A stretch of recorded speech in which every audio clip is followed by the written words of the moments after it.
ministro Fávaro, inclusive, passou vergonha no G20 quando levou pessoas lá no Mato Grosso e tiveram que usar máscaras e etc. Ele teve que justificar essa questão dos incêndios. Então, para a imagem do Brasil é péssimo de toda forma. Eu queria ainda te perguntar, Adriana, se você entende que existe uma crise dentro do governo federal por causa do Ministério estar falando uma linguagem. Você acha que a gente pode falar em algum tipo de crise nesse sentido? Eu acho que não, eu acho que isso é uma crise geral da sociedade, né? Não acho que isso chegue a configurar uma crise dentro. Eu gostaria que fosse considerado uma crise dentro do governo, mas não acho nem que seja considerado uma crise dentro do governo.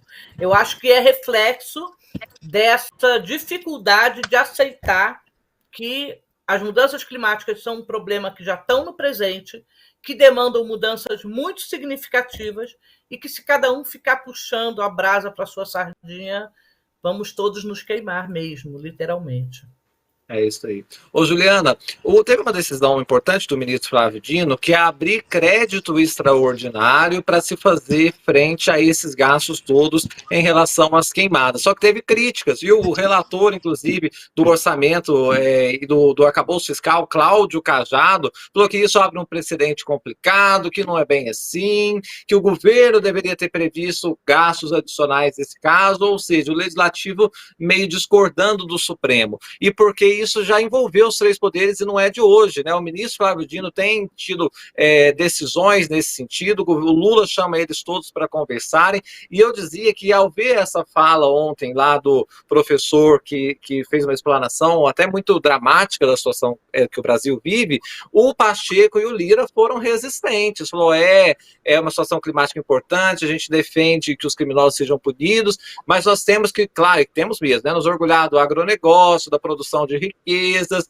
e o Pacheco disse mais, viu, Juliana? Falou assim, não podemos também mudar a legislação agora, porque até o Barroso defendeu, endurecer a legislação para esse tipo de crime e tal. Ele falou, mas isso poderia caracterizar, disse o Pacheco, um populismo legislativo que não levaria a nada, que não ajudaria nessa questão. Então, há sim uma bateção de cabeça entre poderes, e o Congresso Nacional, a gente sabe, tem opinião ali para todo jeito, e não está todo mundo na mesma página, né, Juliana?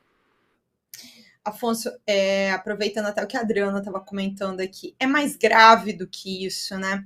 É um pouco o que eu sinto hoje em dia, que a gente se dirige a essas situações com os termos precisos em torno do que está acontecendo. Então, o ministro Flávio Dino tomar uma decisão, né, de obrigar ali a abrir um crédito extraordinário para tratar da questão das queimadas, é uma interferência do judiciário dentro do executivo e do legislativo?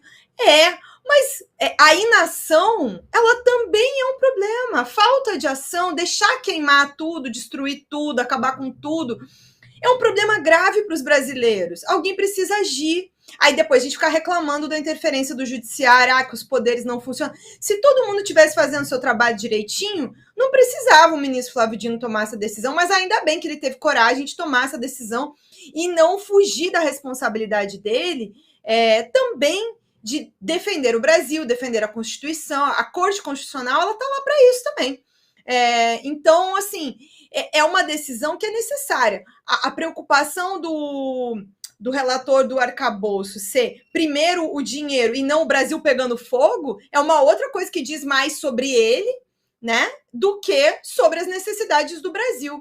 E essa também, a gente está num período eleitoral aqui, né, que cada pessoa que nos escuta aqui e as outras que vão ver a gente depois, seja no YouTube, seja por meio das redes sociais, reflita sobre isso quando for escolher os seus representantes, porque eleição após eleição a gente critica a composição das casas, seja do Congresso, seja das prefeituras, seja das câmaras municipais, e essa questão não é urgente para grande parte dos nossos legisladores. Aí depois eles vão reclamar que o Supremo está atuando em cima.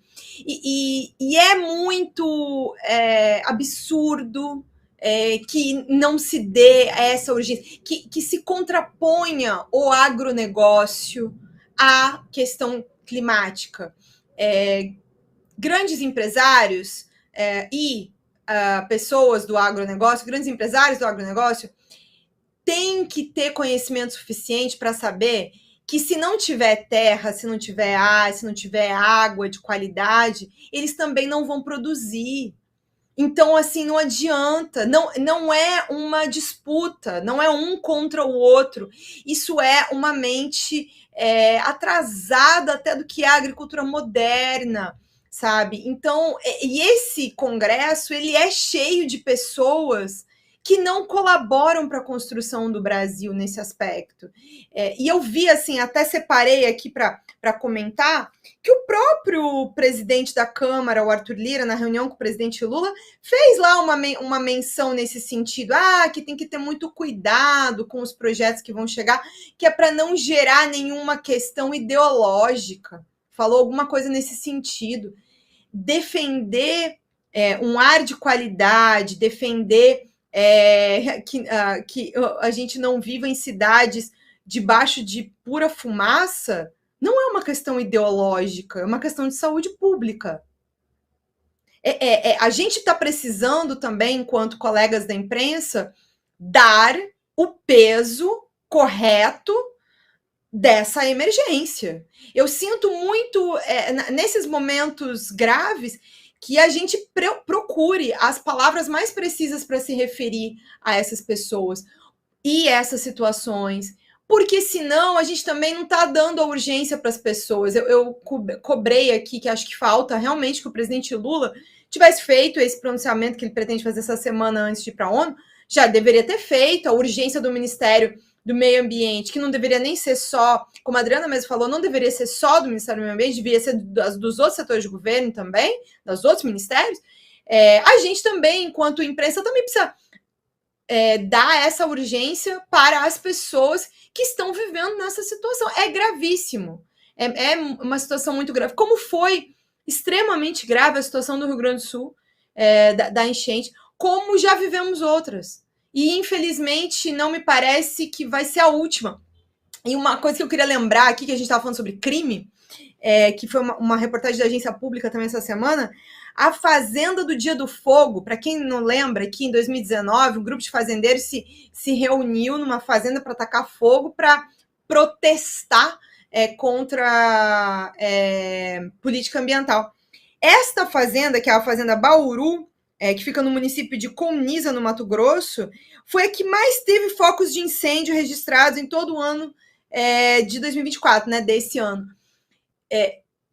E isso foi em 2019 que começou essa situação, sabe? Então, aqui no Brasil, a gente vai postergando a cobrança de responsabilidade das pessoas pelas ações delas.